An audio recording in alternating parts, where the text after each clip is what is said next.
My brother's wife tried to organize my wedding behind my back. She's still confused why she wasn't invited to the final event. You think bridezillas are bad? Wait until you hear about this sister-in-lawzilla. She tried to take over my wedding. Full-on reorganize it behind my back, and somehow still couldn't understand why she wasn't invited to the actual day. What started as wedding drama turned into months of petty stunts, fake family narratives, and even stolen wedding photos. And yes, there are updates, lots of them. Original post. So, my now husband and I had been engaged for over a year. I've always been a low-stress planner. We booked the venue early. I had my dress months in advance, and most things were handled between me and my maid of honor. The only wild card, my brother's wife, Anna. Anna is one of those people who thinks she has a natural talent for curating experiences. She has no training, no business, but she has Pinterest boards for every life event under the sun. She helped a friend plan a baby shower once, got a ton of compliments, and I think it went to her head. When we announced our engagement, she immediately said, "I can help you plan the wedding." I politely told her we already had it covered. She kept offering, I kept declining. Then about 4 months before the wedding, I started getting weird texts from vendors I'd never heard of. One photographer messaged me saying, "Hi, just confirming the deposit for your March date." Another vendor asked for color palette details. Turns out, Anna had been contacting vendors pretending to be me, asking for quotes, booking tentative services, and telling them she was updating my existing bookings. She even changed my cake order to a completely different flavor because she thought mine was too simple. When I confronted her, she said she was just trying to help elevate the vision and that I'd thank her later. I told her to stop immediately, canceled all her arrangements, and sent a mass email to every vendor telling them not to speak to anyone but me or my MOH. My husband and I decided not to invite her to the actual wedding day to avoid drama. We didn't make a big announcement about it, just quietly left her name off the list. My brother was upset but came anyway. Apparently, Anna found out 2 days before and lost it. She posted on social media about controlling brides and family politics, but we ignored it. The wedding went smoothly, no drama, or so I thought. Update 1, 2 weeks later, I started getting calls from extended family asking why I had humiliated Anna.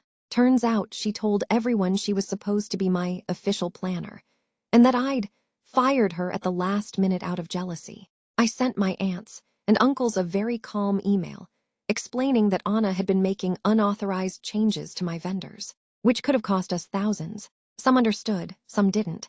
My parents stayed neutral, which is their usual stance when my brother is involved. Update 2, 1 month later, my brother came over to talk and said Anna still feels betrayed. He suggested I apologize for how I made her feel. I asked if she was going to apologize for impersonating me to multiple businesses. He said, well, she meant well. That conversation ended quickly. Update 3, 3 months later. Apparently, Anna tried to offer her planning services to one of my husband's cousins, who immediately told her no after hearing my story. Anna posted on Facebook about small-minded people who don't appreciate vision. My brother liked the post. We've basically gone no contact, except for group events. Update 4, 5 months later. So, remember how I thought this whole thing was finally behind me? Apparently not. My brother and Anna hosted a family barbecue last weekend, which I skipped because I had other plans. Read.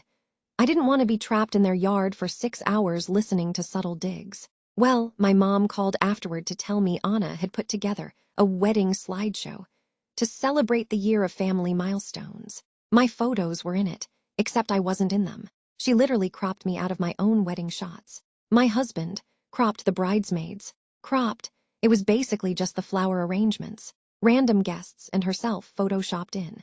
Apparently, some people noticed and asked why there were no shots of me. Anna said, "Oh, Op didn't want to be included. She's very private." My mother says she didn't want to cause a scene, so she didn't correct her. Update 5, 6 months later. Just when I thought it couldn't get pettier, it did. Anna sent out her holiday cards this year. Guess what the card design was? One of MY wedding venue's courtyard shots, with love, brother's name, and Anna printed across it. No mention that it wasn't their venue, of course. The funniest part? My florist reached out asking if Anna had paid for the arrangement featured in the card photo. Spoiler, she hadn't. Update 6 this week. Big news. My brother and Anna are apparently taking a break from family gatherings because they don't feel supported. Translation. No one wants to let Anna plan their events anymore. And because life is weirdly poetic, I just got an email from a friend of a friend who's a professional event planner. She said she's been dealing with a new client who's clearly way over her head, and she recognized the name from my story. Yep, Anna. She's now trying to break into destination weddings. I told my friend, pack extra aspirin,